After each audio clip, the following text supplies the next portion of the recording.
नमस्कार, सप्ततारा न्यूजमध्ये आपले स्वागत आहे।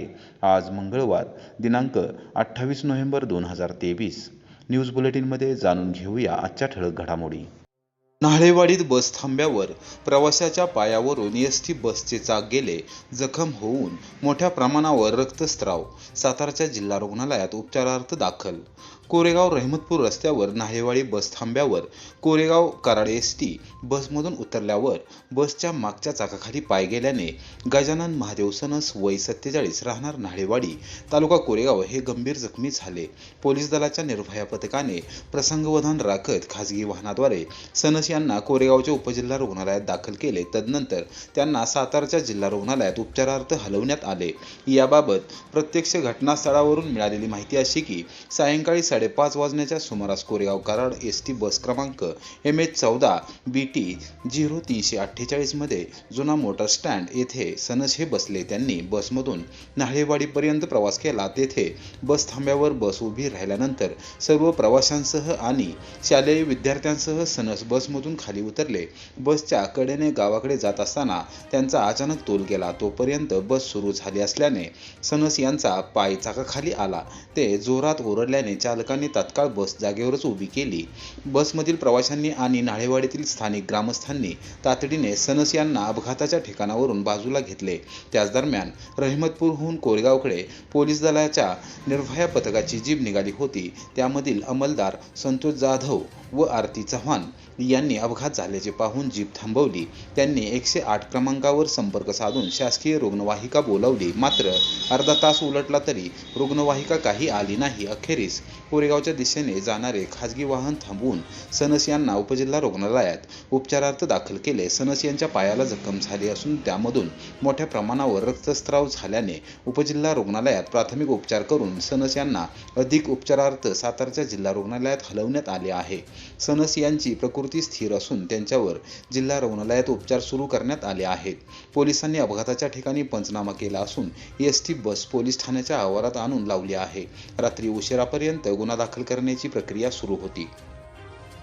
पुनर्वसित भिवडीला भासते तीव्र पाणी टंचाई, सिमेंट काँक्रीट बंधाऱ्याच्या खोलीकरणासाठी शासकीय निधी उपलब्ध करून देण्याची ग्रामपंचायतीची मागणी, प्रशासनाला निवेदन सादर।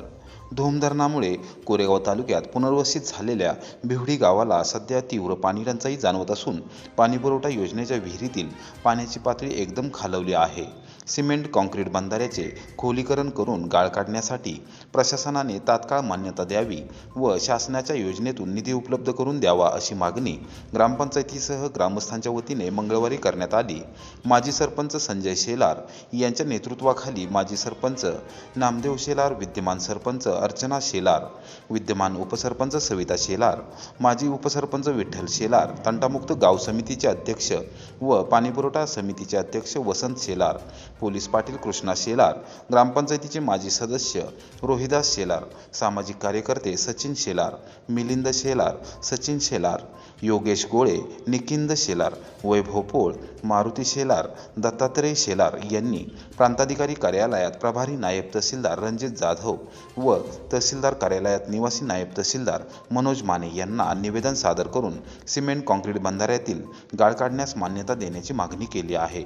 संजय शेलार यांनी प्रशासकीय अधिकाऱ्यांना सांगितले की सातारा लातूर राष्ट्रीय महामार्गाच्या कामासह नैसर्गिकरित्या बंधाऱ्यामध्ये मोठ्या प्रमाणावर गाळ साचला असून पाणीपुरवठा योजनेच्या विहिरीत पाणी उपलब्ध होत नाही। ग्रामस्थांनी आणि युवकांनी एकत्रित येऊन लोकसहभागातून आणि लोकवर्गणीतून सध्या गाळ काढण्याचा निर्धार केला आहे, मात्र त्यास प्रशासनाची मान्यता घेणे बंधनकारक आहे। राज्य शासनाच्या धोरणानुसार तात्काळ गाळ काढण्यास मान्यता द्यावी व गाळ काढण्यासाठी डिझेलचा खर्च उपलब्ध करून द्यावा अशी मागणी आमची आहे। आम्ही निवेदन सादर केले असून प्रशासनाने निर्णय घेण्याची आवश्यकता त्यांनी व्यक्त केली। संजय शेलार, ग्रामपंचायत भिवडी माजी सरपंच आणि समस्त ग्रामस्थ यांच्या वतीनं आज या ठिकाणी प्रांताधिकारी कार्यालय कोरेगाव येथे आम्ही आमच्या पिण्याच्या पाण्याच्या भीषण टंचाईच्या अनुषंगानं तहसीलदार कोरेगाव यांना निवेदन द्यायला आलो असता तिथून त्यांनी सांगितलं की प्रांताधिकारी कोरेगाव यांनाही आपण एक निवेदन देण्यात यावं। त्या अनुषंगाने सर्व ग्रामस्थ आणि आम्ही या ठिकाणी आलेलो आहोत। आमच्या ग्रामपंचायतच्या वतीनं आमच्या ग्रामपंचायतच्या लेटर पॅडवर त्या ठिकाणी आमच्या विहीर जी आहे पिण्याच्या पाण्याची तिचं खूप असं खाली म्हणजे पाण्याची पातळी खूप खाली गेलेली आहे त्यामुळे गावाला 4-8 दिवसातून एखाद दुसऱ्या दिवशी पाणी प्यायला मिळतं.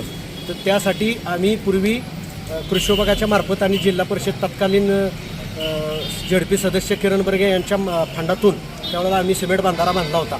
त्या सिमेंट बंधाऱ्याच्या माध्यमातून ओढ्याला येणारं जे पाणी आहे ते साठलं जायचं आणि त्या तलावातून ते पर्क्युलेशन विहिरीला व्हायचं आणि आम्हाला पिण्याच्या पाण्याचा प्रश्न सुटायचा. तो बऱ्यापैकी सुटत असताना हायवेच्या कामाच्या अनुषंगानं आणि एकूणच बऱ्याच वर्षापासूनचा गाळ साठला आणि तो बंधारा पूर्ण गाळाने भरलेला आहे. तो गाळ काढून त्यामध्ये येणाऱ्या कॅनॉलचं पाणी आणि इतरत्र निसर्गाचं पाणी साठण्याकरिता तो गाळ काढण्याचा संकल्प सर्व तरुणांनी ग्रामस्थांनी आखल्यानंतर गावातील लोकवर्गणीतून हा आम्ही संकल्प साहेब सोडलेला आहे आणि त्यातूनच आज आम्ही या ठिकाणी निवेदन द्यायला आलो. आम्हाला शासनानं तात्काळ मंजुरी द्यावी. केंद्र व राज्य सरकारच्या महत्त्वपूर्ण आयुष्यमान भारत योजना, घरकुल योजना व जलजीवन मिशन योजनेच्या कोरेगाव तालुक्यातील कामांना गती द्या. ज्ञानेश्वर खिलारी. कोरेगाव पंचायत समितीत आढावा बैठक. केंद्र व राज्य सरकारच्या महत्त्वपूर्ण आयुष्यमान भारत योजना, घरकुल योजना व जलजीवन मिशन योजनेच्या कोरेगाव तालुक्यातील कामांना गती द्यावी. या कामांचा आढावा घ्यावा व लवकरात लवकर दर्जेदार कामे कशी पूर्ण होतील याकडे विशेष लक्ष द्यावे, अशा स्पष्ट सूचना सातारा जिल्हा परिषदेचे प्रशासक तथा मुख्य कार्यकारी अधिकारी ज्ञानेश्वर खिलारी यांनी केली. महात्मा फुले पुण्यतिथीनिमित्त खटाव तालुक्यातील कडगुण येथे आयोजित अभिवादन कार्यक्रमास उपस्थित राहण्यासाठी निघालेल्या खिलारी यांनी मंगळवारी सकाळी अचानक पंचायत समिती कार्यालयास भेट दिली. प्रशासक तथा गटविकास अधिकारी किशोर माने यांनी त्यांचे स्वागत केले. यावेळी सहाय्यक गटविकास अधिकारी लालासाहेब गावडे, तालुका आरोग्य अधिकारी डॉक्टर शंकर गांधीले, ग्रामीण पाणीपुरवठा विभागाचे उपअभियंता US आंधळे यांच्याकडून त्यांनी आयुष्यमान भारत योजना, घरकुल योजना व जलजीवन मिशन योजनेचा आढावा घेतला. तालुक्यात सुरू असलेल्या प्रकल्पांची नेमकी काय परिस्थिती आहे याची त्यांनी बारकाईने माहिती घेतली. आयुष्यमान भारत योजना ही महत्त्वाकांक्षी योजना असून ती गतीने राबवण्याची गरज आहे. आरोग्य विभागाने सर्व यंत्रणा कार्यक्षम करत या योजनेचे उद्दिष्ट पूर्ण करावे अशी सूचना खिलारी यांनी दिली. किशोर माने यांनी कोरेगाव तालुक्यात पंचायत समितीमार्फत सुरू असलेल्या विविध उपक्रमांची माहिती दिली. तसेच शासकीय योजनांच्या उद्दिष्टपूर्तीबाबत माहिती दिली. उत्कृष्ट कामाचे खिलारी यांनी कौतुक केले. तसेच सर्व यंत्रणा गतिमान करत शासनाच्या सर्व योजना समाजातील शेवटच्या घटकापर्यंत पोहोचल्या पाहिजेत यासाठी प्रयत्न करण्याची सूचना दिल्या. खटाव पाठोपाठ कोरेगाव तालुक्यात राष्ट्रवादी काँग्रेसमधून कार्यकर्त्यांचे आमदार महेश शिंदे गटात जोरदार इनकमिंग. भाडळे खोऱ्यात आमदार महेश शिंदे गट झाला आणखी मजबूत. हिवरे येथील राष्ट्रवादी काँग्रेसच्या प्रमुख कार्यकर्त्यांचा आमदार महेश शिंदे गटात जाहीर प्रवेश. आमदार महेश शिंदे यांचे दूरगामी नियोजन, जलदगतीने विकास कामे आणि सर्वसामान्य कार्यकर्त्यांना ताकद देणे या त्रिसूत्रीला अनुसरून खटाव तालुक्यापाठोपाठ कोरेगाव तालुक्यातील राष्ट्रवादी काँग्रेस पक्षाच्या कार्यकर्त्यांचे आमदार महेश शिंदे गटात जोरदार इनकमिंग सुरू झाले आहे. दररोज पाठोपाठ हिवरे येथील राष्ट्रवादी काँग्रेस पक्षाच्या प्रमुख पदाधिकारी व कार्यकर्त्यांनी आमदार महेश शिंदे गटात जाहीर प्रवेश केला. हिवरे ग्रामपंचायतीमध्ये आमदार महेश शिंदे यांच्या नेतृत्वाखाली सत्ता आहे.